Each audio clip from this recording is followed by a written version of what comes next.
Assalamualaikum warahmatullahi wabarakatuh.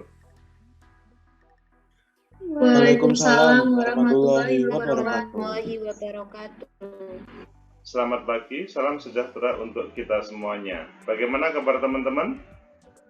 Alhamdulillah. Alhamdulillah Pak, luar biasa. Alhamdulillah baik, Pak. Alhamdulillah luar biasa. Salam sehat. Sehat semuanya ya, jadi ya. Iya Pak. Iya, Pak. Alhamdulillah. Teman-teman, hari ini kita pertemuan ke-6. Jadi sebagaimana pada materi tadi, kita akan memperdalam yaitu perwakilan dan perwakilan kepentingan. Itu perlu ada pemahaman apakah para wakil rakyat kemarin sempat melihat sebuah berita tentang gaji anggota DPR RI. Iya, Pak. Berapa gajinya? Bisa menyebutkan? Tinggi sih, Pak, kalau menurut saya ya, Pak. Berapa? Gaji pokoknya dikit, Pak, tunjangannya yang banyak. 16 juta, 59 juta, selanjutnya 450 juta, tapi ya yang pokok ya 16 juta itu.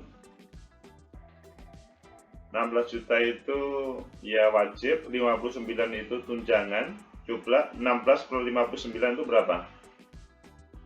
16 juta plus 59 juta. 1 di 69 maka 75 juta setiap bulan. Selanjutnya masih ada beberapa program yaitu aspirasi 450 juta dalam diberikan 5 kali dalam setahun, serta dana reses sebesar 140 juta. Apakah kalian melihat gaji tersebut banyak atau sedikit? Apakah hal itu menjadi materi hari ini yang kita berbicara tentang kelompok kepentingan sama perwakilan rakyat? Itulah yang perlu kita pahami secara bersama. Keberadaan gaji 16 juta, selanjutnya 59 juta, 450 juta, 140 juta, itu apakah sebagai wakil rakyat atau sebagai wakil kelompok kepentingan? Sepintas yang disampaikan kemarin yaitu oleh salah satu anggota DPR RI, itu posisinya sebagai DPR RI. Ketika ditanya berapa sih gaji DPR RI, namun sekali lagi pertanyaannya adalah apakah hal itu menjadi jawaban terkait posisi beliau?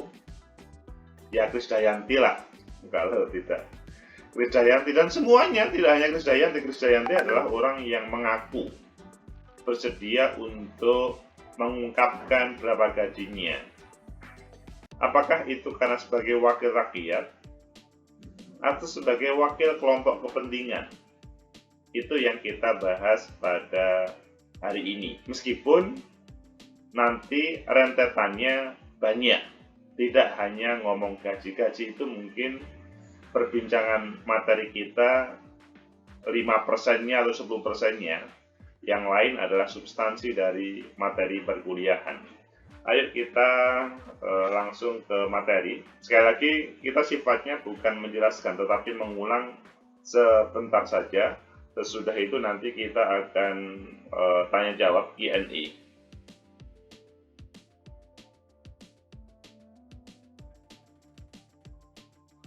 Itulah materi kita yang sudah kita pahami secara bersama.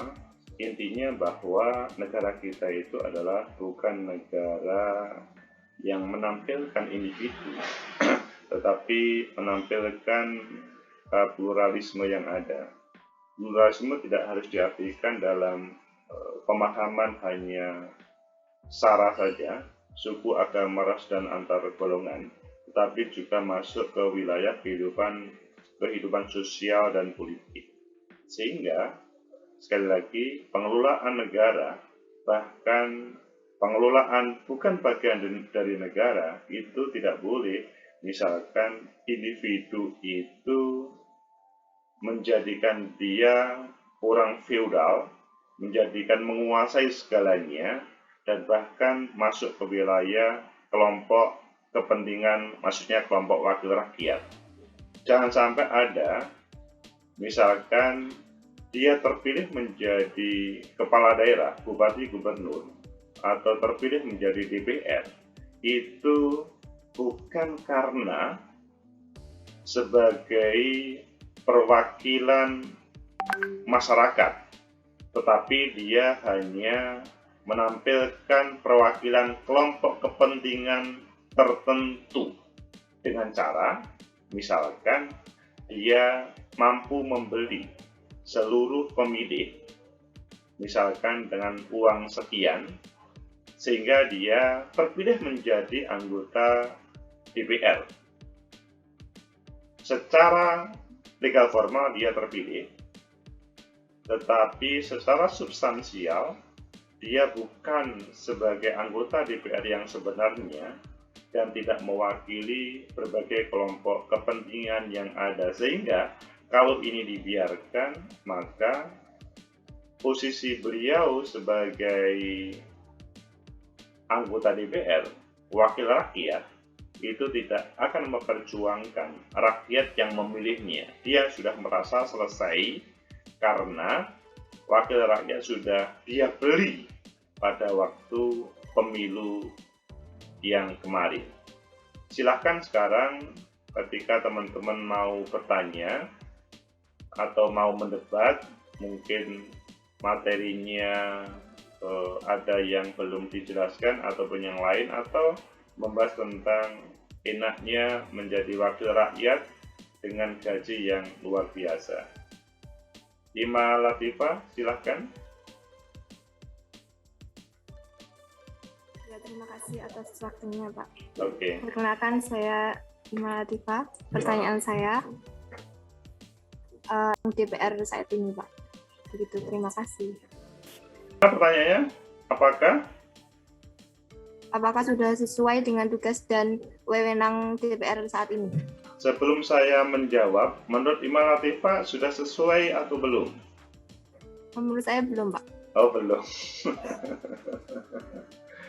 Ima Latifah dan semuanya, 16 juta, 59 juta, 450 juta, dan 150 juta itu bukan uang sedikit ya.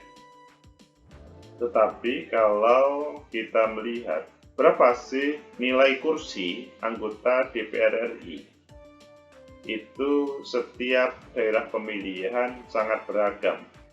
Ada yang nilainya sampai 250.000, ada yang nilainya itu 200.000, ada yang nilainya 150.000, sangat beragam. Tetapi terkadang dia mendapatkan suara 25.000 itu terpilih ketika kalkulasinya adalah dengan suara sisa suara. Dia mendapatkan kursi karena sisa suara. Lah, apakah uang-uang tadi sebetulnya untuk dirinya? Ya bukan. Kalau 16 juta, ya itu uang dirinya. Kemudian yang 59 juta, itu sebetulnya bagaimana dia menyapa masyarakat, bukan ke dirinya. Gaji yang sebenarnya ya 16 juta itu. Kalau yang 59 juta itu, misalkan Ima Latifah, Sayekti, Elrisa, membutuhkan pendampingan para wakil rakyat, maka uang itu digunakan untuk bagaimana dia bisa mendampingi rakyat itu tadi, karena dia adalah keberadaan seseorang sebagai anggota DPR RI itu dia mewakili taruhlah sebanyak 200.000 orang. 450 juta atau 59 juta dulu. 59 juta dibagi dengan 200.000 orang, itu kan ketemunya menjadi banyak. Nah, kita turunkan lagi terkait dengan uang 450 juta itu bukan untuk anggota DPR. Meskipun kalau dibiarkan yang menjadi anggota DPR, milik anggota DPR seakan-akan. Itu sebetulnya bagaimana digunakan untuk membangun konstituen. Untuk reses, ataupun kalau dalam bahasanya itu kan ada uang 450 juta itu adalah digunakan untuk dana aspirasi. Jadi dia menyerap aspirasi masyarakat. Begitu juga ada uang 140 juta itu digunakan untuk reses. Juga untuk bagaimana turun ke lapangan, untuk ya lanjutan dari penyerapan aspirasi. Sehingga yang diterima itu 16 juta plus 59 juta. 59 juta itu sebetulnya bukan gajinya tetapi tunjangannya. Tetapi ya kalau kita tidak misalkan mau mengetahui secara mendalam, ya itu seakan-akan gajinya, tetapi sebetulnya tidak. Sehingga sebetulnya ngomong gaji itu nggak banyak 16 juta. Tapi kalau dia nakal, 16 juta milik dirinya, 59 juta milik dirinya, 450 juta untuk aspirasi itu milik dirinya, yang diberikan masyarakat misalkan berbagai program aspirasi itu hanya misalkan ketika datang diberi 5 juta. Warga diberi 5 juta sudah sangat senang, padahal aspirasinya nilainya 450 juta. Begitu juga ketika reses turun ke dapil 150 juta. Kita diberi 10 juta, itu sudah sangat senang. Kita itu maksudnya ada Ima Latifah dengan kelompok pengajiannya atau kelompok kreatif, generasi kreatif menampilkan sebuah program yang dibiayai oleh wakil rakyat, seakan-akan itu sudah besar. Jadi Ima Latifah dan semuanya gajinya itu sebetulnya 16 juta itu tadi. Tetapi yaitu tadi, apakah kita bersedia untuk mengkritisinya? Kalau kita mengkritisi memang resikonya ya kita siap untuk taruhlah dimusuhi dalam tanda kutip ataupun yang lainnya. Seakan-akan ini orang kok cerewet. Tetapi ya itu yang harus kita lakukan gitu. Begitu Ima Latifah. Ya Pak. Oke. Terima kasih. Terima kasih Ima Latifah. Teresia, silakan. Sebelumnya selamat pagi Bapak Agus dan teman-teman. Saya Teresia Nimran Gultom ingin bertanya kepada Bapak. Apakah menurut Bapak di negara kita ada pihak elit yang mempengaruhi pemerintahan? Jadi setahu saya selama nonton drakor yang ada kaitannya dengan pihak elit dan ilmu politik, di situ saya mempelajari bahwa ada pihak elit yang mempengaruhi pemerintahan. Jadi ada kaitannya gitu Pak untuk membuat kebijakan bersama. Dan itu menurut saya akan merugikan masyarakat sekitar gitu. Nah, di Indonesia itu apakah juga terjadi, dan jika terjadi bagaimana pendapat Bapak mengenai hal tersebut? Terima Kalau kasih. menurut Teresia, terjadinya pada apa di Indonesia? Jadi mungkin saya bisa menjawab, mungkin deteksi dari Teresia itu coba apa? Semisal pihak elit itu mau membuat kebijakan yang diinginkan, nah itu harus mendapatkan dukungan dari pemerintahan gitu Pak. Iya. Nah jadi kan pasti ada timbal balik antara kedua pihak gitu. Nah pihak elit ini akan membantu pemerintah dalam menjalankan kebijakannya, tetapi ada kekurangannya, lalu dibantu pihak elit kan Pak. Nah, jadi saling membantu gitu loh Pak. Nggak, maksudnya itu kan secara teoritisnya. Apakah Teresia di daerahnya menemukan hal itu atau tidak? Atau Belum, di... Pak. Nah, saya tanya kepada Bapak, apakah di Indonesia itu juga terjadi seperti itu? Oke, terima kasih Teresia. Sebetulnya Teresia itu pasti sudah menemukan, tetapi malu-malu untuk menyampaikan. Dan teman-teman di ruangan ini mungkin juga menemukan hal yang sama di daerahnya, atau bahkan di wilayah yang lebih luas lagi. Jadi deal-deal antara elit, maksudnya dikatakan wakil rakyat, dan pemerintah itu eksekutif. Yang sebetulnya keberadaan legislatif diartikan oleh Teresia tadi elit, itu seharusnya sebagai kelompok yang akan mengawasi semuanya, bukan kong kali kong terhadap berbagai kebijakan yang sebetulnya merugikan rakyat. Jadi kan kalau hal itu terjadi, maka ya tidak ada check and balances terkait dengan berbagai program pemerintah ataupun eksekutif. Sebuah negara yang lebih benar adalah ketika pemerintah eksekutif membuat sebuah program, maka itu perlu ada pendampingan, pengawasan dari para wakil rakyat.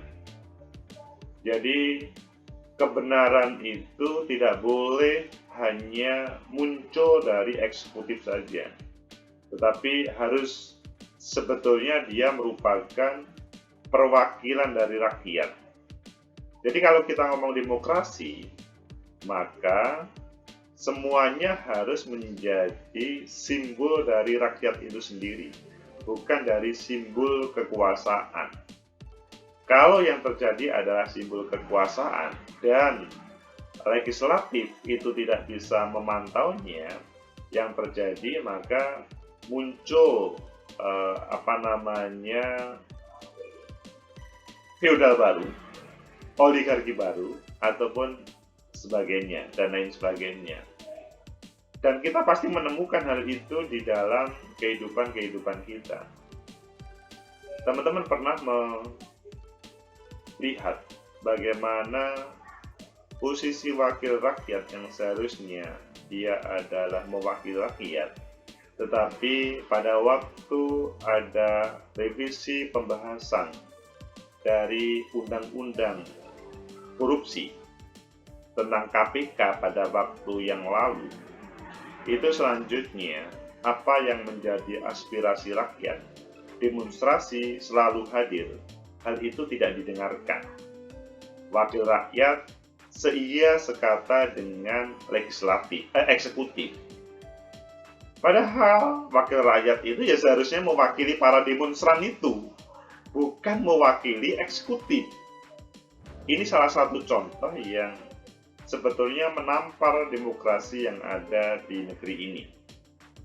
Dan kalau kita memperhatikan tema-tema yang lain, itu pasti banyak. Dari satu contoh, wakil rakyat tidak menampilkan aspirasi rakyat itu, pertanda bahwa demokrasi di negara kita itu belum berjalan dengan baik. Karena sangat disetting atau disetir oleh itu tadi kelompok tertentu yang mampu hadir di eksekutif dan legislatif, bukan hadir dari perwakilan rakyat. Begitu, Teresia. Ya Bapak, terima kasih atas jawabannya dan maaf jika pertanyaan saya tadi terbelit-belit, Pak. Oke, terima kasih Teresia. Jadi nanti Teresia dan teman-teman bisa mengambil beberapa contoh yang lain, sehingga nanti bisa digunakan untuk, itu salah ya. Meskipun resikonya memang berat juga bagi Teresia. Sekte Milan, silakan.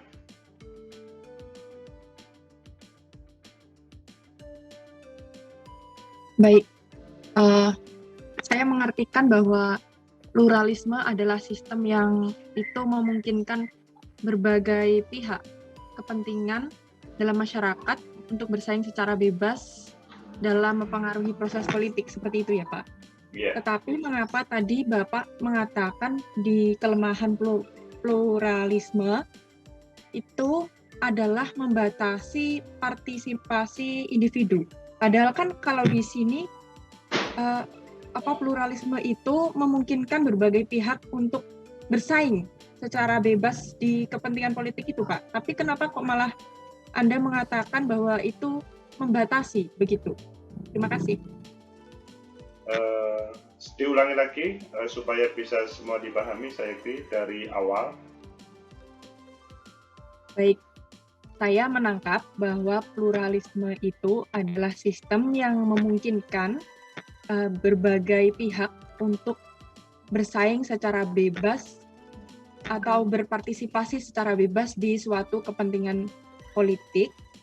Nah, tetapi mengapa Bapak mengatakan di kelemahan pluralisme adalah salah satunya membatasi partisipasi individu?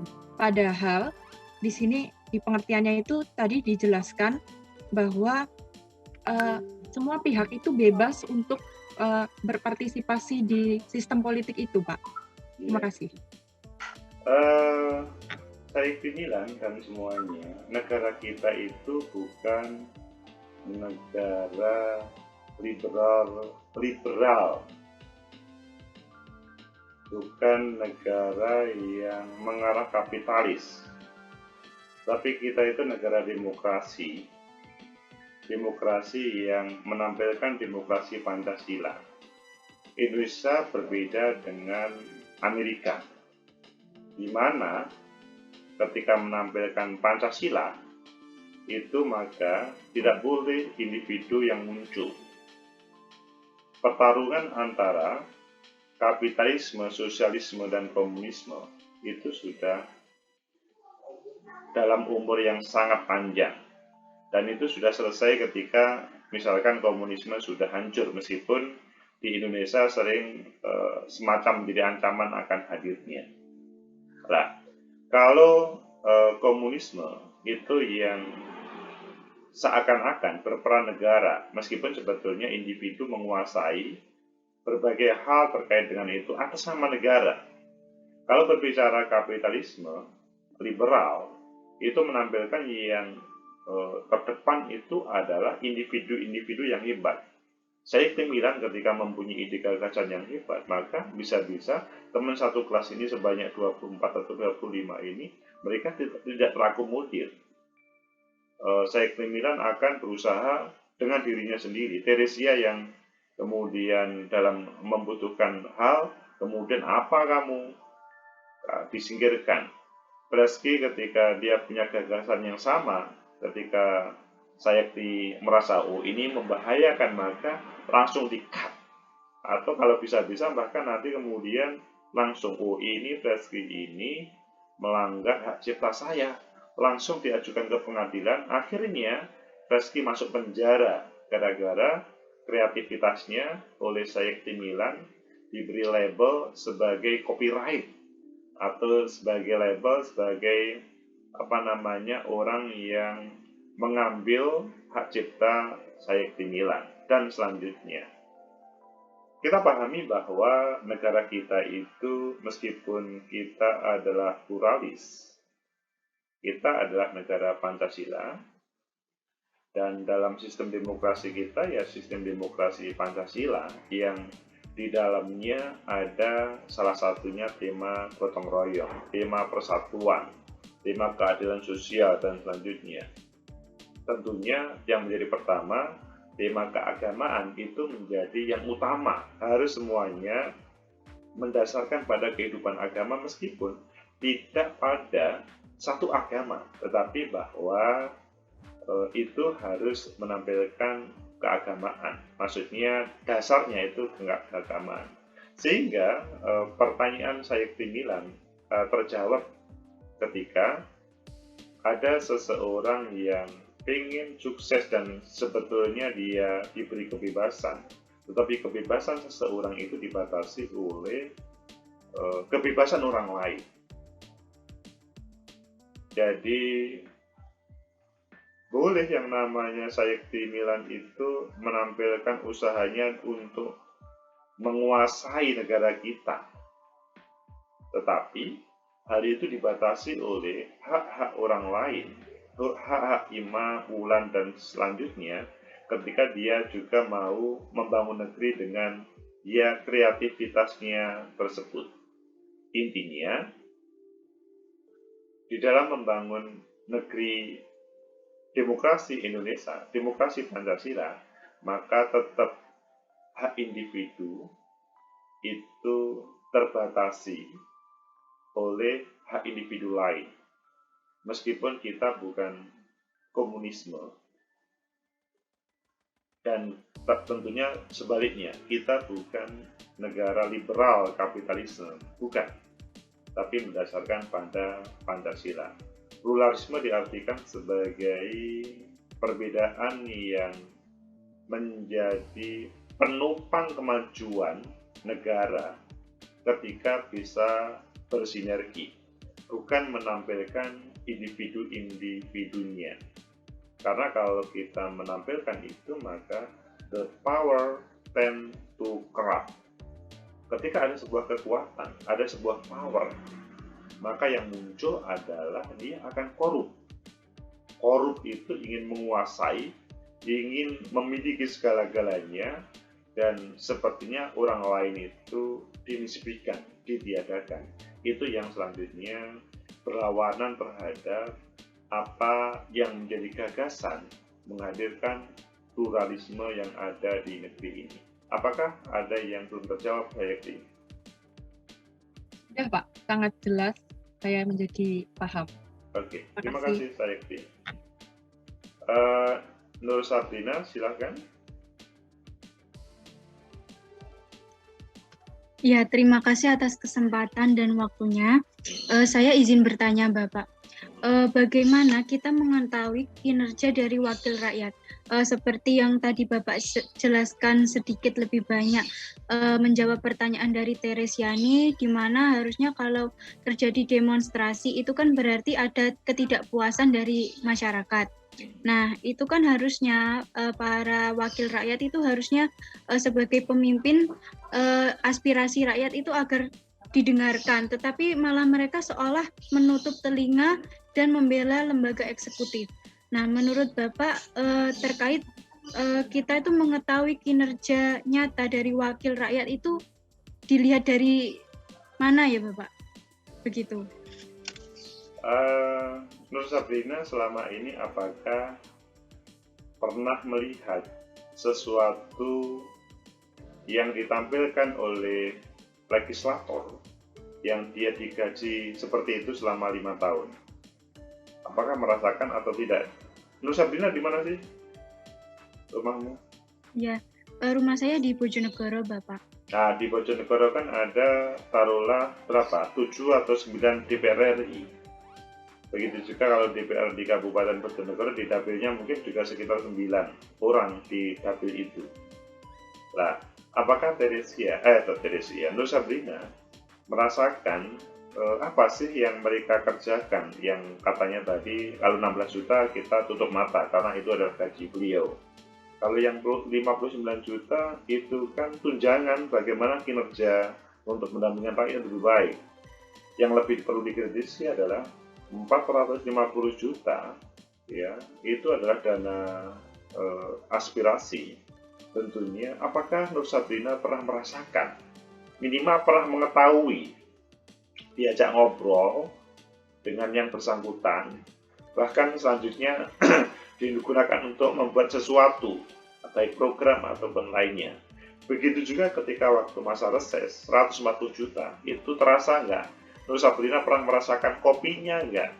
Kopi, maksudnya kopri, ketika pertemuan minum kopi bersama untuk ngobrol bagaimana membangun Bojonegoro. Nur Sabrina. Sejauh ini saya belum tahu Bapak, tapi melihat di Bojonegoro itu kan banyak terjadi pembangunan. Nah itu kan terutama pembangunan trotoar. Nah itu kan pedagang kaki lima itu kan diarahkan di jalan ini, tapi kayak dirubah-rubah begitu, sehingga kan otomatis konsumen itu kan mencari lagi, terus yang berusaha yang memiliki usaha itu kan otomatis kayak mencari pelanggan lagi. Nah itu tuh di mana gitu loh peran wakil rakyat sebagai wakil untuk menyuarakan suara rakyat. Jadi harusnya kan wakil rakyat istilah Jawanya merekakno gitu loh Pak. Tapi kok belum ada langkah tersebut gitu menurut saya. Disinilah Nur Sabrina dan semuanya menarik untuk bagi orang seperti kalian sebagai peneliti sosial itu perlu untuk meneliti mengapa itu terjadi. Apakah memang Nur Sabrina itu tidak melihat karya mereka karena mereka memang tidak bekerja, atau memang kebetulan Nur Sabrina sibuk dengan kegiatannya sehingga tidak mengetahui itu kan maka dari itu perlu ada semacam riset. Apakah gaji-gaji itu kemudian atau dana reses, dana aspirasi itu betul-betul sampai kepada masyarakat atau tidak. Ketika ngomong PK5 itu semrawut, mungkin itu adalah salah satu hal yang perlu dikritisi. Meskipun kalau PK5 hubungannya dengan ini, maka pemerintah kabupaten atau eksekutif yang ada di kabupaten yang mempunyai kebijakan. Dan di situ para wakil rakyat di level kabupaten, DPRD Kabupaten Bojonegoro, itu yang mempunyai tanggung jawab bagaimana menyampaikan aspirasi rakyat. Bupati membuat peraturan, ketika salah harus diluruskan oleh para wakil rakyat. Karena Nur Sabrina kan sudah memberikan kepercayaan terhadap para wakil rakyatnya pada 2019 kemarin melalui nyoblos salah satu calon. Kecuali Nur Sabrina kemarin tidur tidak nyoblos, lah itu masalah lain. Begitu Nur Sabrina. Iya Bapak, terima kasih. Berarti kita harus melihat dari dua sisi terlebih dahulu ya. Entah Betul. saya yang belum mengetahui atau memang beliau-beliau belum menunjukkan kinerjanya begitu ya Bapak. Betul Nur Sabrina. Sehingga menjadi menarik ketika kalian semuanya, Nur Sabrina dan teman-teman, untuk melakukan riset. Sehingga kalau semester 1 ini saya jarang untuk memberikan perkuliahan yang riset. Yang nanti semester 2 baru riset. Salah satu tugasnya. Tapi kemarin menarik, nanti mungkin teman-teman kalau bersedia berbicara PKM itu juga butuh riset. Nanti mungkin sesudah UTS kalau teman-teman berkenan, itu ayo kita bareng-bareng sambil belajar PKM. Pengabdian kepada masyarakat yang dilombakan secara nasional, dan itu kalau misalkan mendapatkan sesuatu itu, mungkin kita nanti akan bersama-sama bagaimana membuat semacam pengabdian masyarakat, basisnya salah satunya riset untuk ya jawaban dari apa yang merupakan gundah gulanya Nur Sabrina ini, meskipun sebetulnya ini bukan Nur Sabrina sendiri, tetapi seluruh mahasiswa secara umum. Sehingga bisa meneropong apa yang terjadi di dalam masyarakat dan sebenarnya bisa memberikan solusi untuk kebaikan masyarakat. Begitu Nur Sabrina ya. Ya Bapak, terima kasih atas saran dan tambahannya.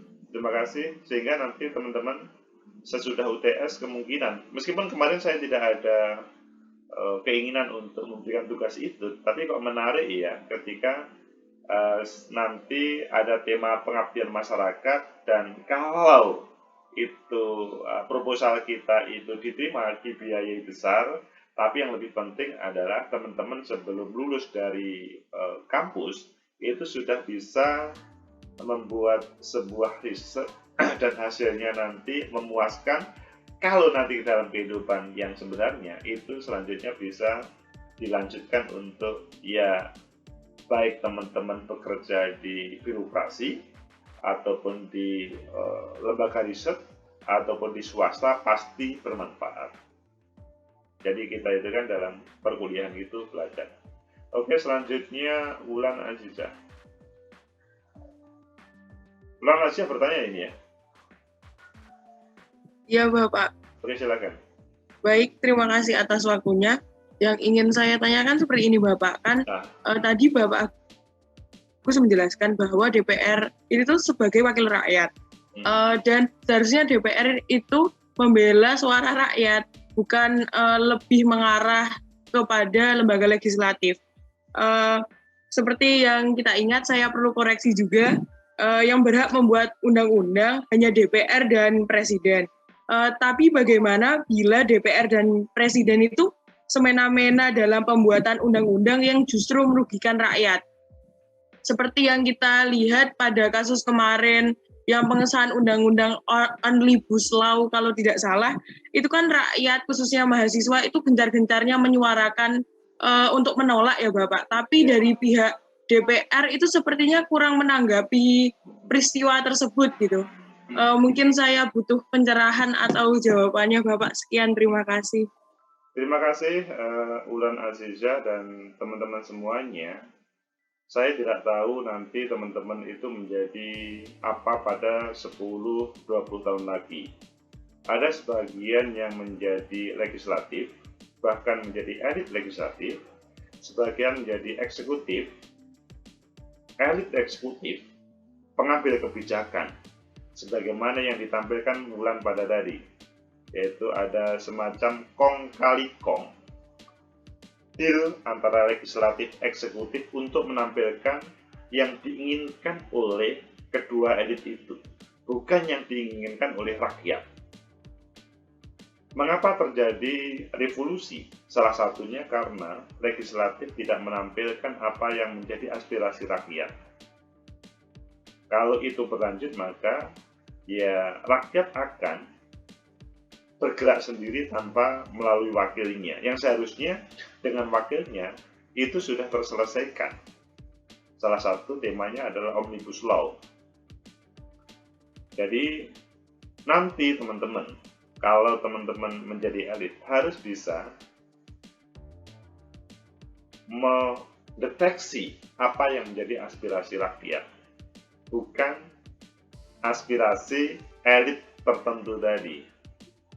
Karena kalau itu dibiarkan, maka akan menjadi masalah yang berkepanjangan, dan yang terjadi masing-masing, maksudnya apa itu legislatif dan eksekutif sepintas mampu untuk menghadirkan undang-undang, tetapi pada prakteknya akan selalu dilawan oleh rakyat. Itu adalah persekongkolan yang tidak baik. Dalam orang-orang yang lainnya mengatakan itu adalah persekongkolan busuk gitu. Nah, apakah hal itu selanjutnya memang teman-teman yang demonstrasi tentang Omnibus Law atau lainnya itu mewakili seluruhnya atau hanya sebagian? Nah, itu perlu ada riset juga. Apakah memang seluruh warga negara itu menginginkan sebagaimana protes demonstrasi tersebut? Kalau itu hanya kelompok tertentu, maka yang terjadi ya ini bermain di dalam permainan.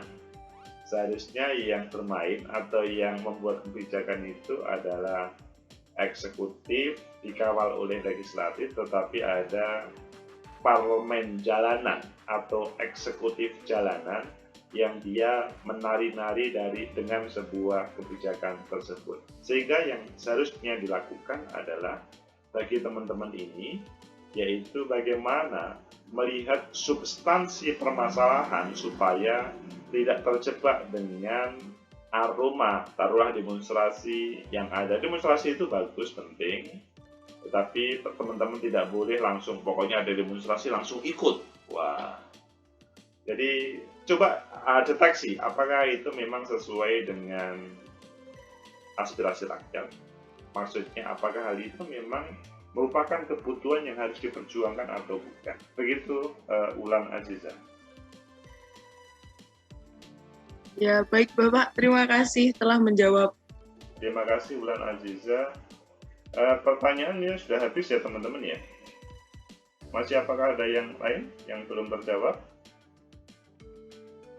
Saya cek, sudah habis, oke. Izin bertanya Bapak. Oke, Jauza Haya, silakan. Kemarin itu kan saya nyimak videonya yang Krisdayanti yang bahas gajinya DPR. Okay. Nah, saya lihat di situ ada gaji aspirasi rakyat. Jadi kayak mereka menampung aspirasi rakyat, terus mereka dapat uang dananya itu. Nah, tadi kata Bapak bahwa uang itu nggak masuk sepenuhnya ke orangnya, dewannya gitu, tapi mungkin digunakan untuk kepentingan lain seperti itu. Tapi kalau menurut saya itu kan jumlahnya besar. Dan kalau proses penyerapan aspirasi rakyat itu belum sempurna, kenapa kok dapat dananya besar banget? Dan saya juga pernah baca kalau misalkan di Parlemen Inggris itu mereka kan juga sama. Meskipun namanya beda, bentuknya beda, tapi itu mereka sama mewakili rakyat. Tapi gajinya itu tuh sedikit gitu, biasa aja, nggak sampai kayak DPR yang di Indonesia. Nah itu kenapa bisa seperti itu ya Bapak? Maksudnya kalau misalkan mereka sudah tugasnya untuk menampung aspirasi rakyat, kenapa harus digaji lagi dengan dana yang sebesar itu? Terima kasih. Jauza, Haza, dan teman-teman, sekali lagi perlu didudukkan permasalahan, yaitu ada gaji pertama yang 16 juta, ada kedua tunjangan yang 59 juta, ada dana aspirasi yang nilainya 450 juta, itu 1 tahun sekian kali, ada dana reses yang nilainya 140 juta. Yang bisa langsung diambil oleh anggota DPR itu yang pertama, gaji 16 juta, kemudian yang kedua 59 juta yang itu adalah tunjangan. Tunjangan itu supaya dia bisa bekerja maksimal, selanjutnya tidak boleh misalkan dia melakukan sesuatu yang selanjutnya seakan-akan minta kepada rakyat untuk mengganti sesuatu. Misalkan ini, ada seorang anggota DPR diundang oleh Jauza Haza karena misalkan Jauza Haza rumahnya mau digusur oleh pemerintah. Mengapa digusur? Karena Jauza Haza rumahnya akan digunakan sebagai misalkan pembangunan jembatan atau pembangunan waduk ataupun yang lainnya. Jauza Haza melawan dengan warga dan tidak bisa. Maka salah satunya adalah meminta kepada DPR untuk mengadvokasinya, mendampinginya. Dalam posisi seperti itu, anggota DPR tidak boleh, saya mau hadir dengan catatan nanti saya diberikan tiket. Wah, itu nggak boleh. Nanti saya kalau ke sana harus difasilitasi mobil atau penginapan. Itu nggak boleh. Sudah ada di tunjangan itu tadi. Seharusnya. Kemudian kalau kita berbicara 450 juta dana aspirasi, itu digunakan untuk apa sih sebetulnya aspirasi di dapil? Jauza Haza rumahnya mana?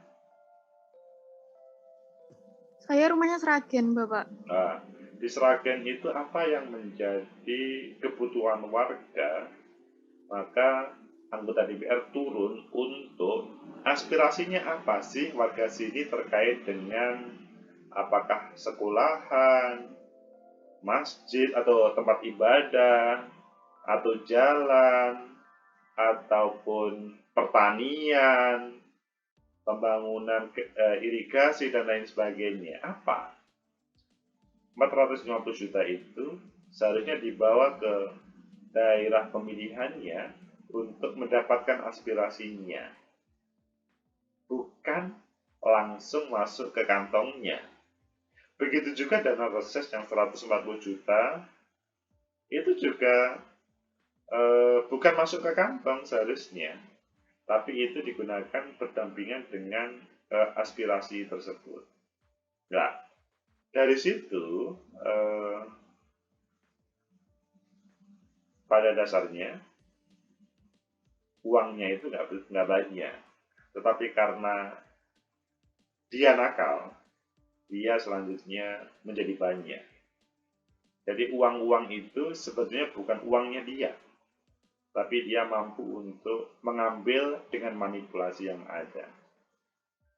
Kalau itu terjadi, tentunya jangan sampai kemudian oh semua wakil rakyat begitu, jangan. Nanti teman-teman akan merasa, misalkan Jauza Hayah nanti menjadi anggota DPR RI punya seperti itu, langsung wah setiap hari mendapatkan rasan-rasan dari orang-orang, oh Jauza Hayah itu kurang ajar, itu kasihnya seperti itu kok gini-gini ya karena kita belum tahu, maka lebih baik kita harus riset apakah pemahaman negatif kita itu terjadi atau tidak.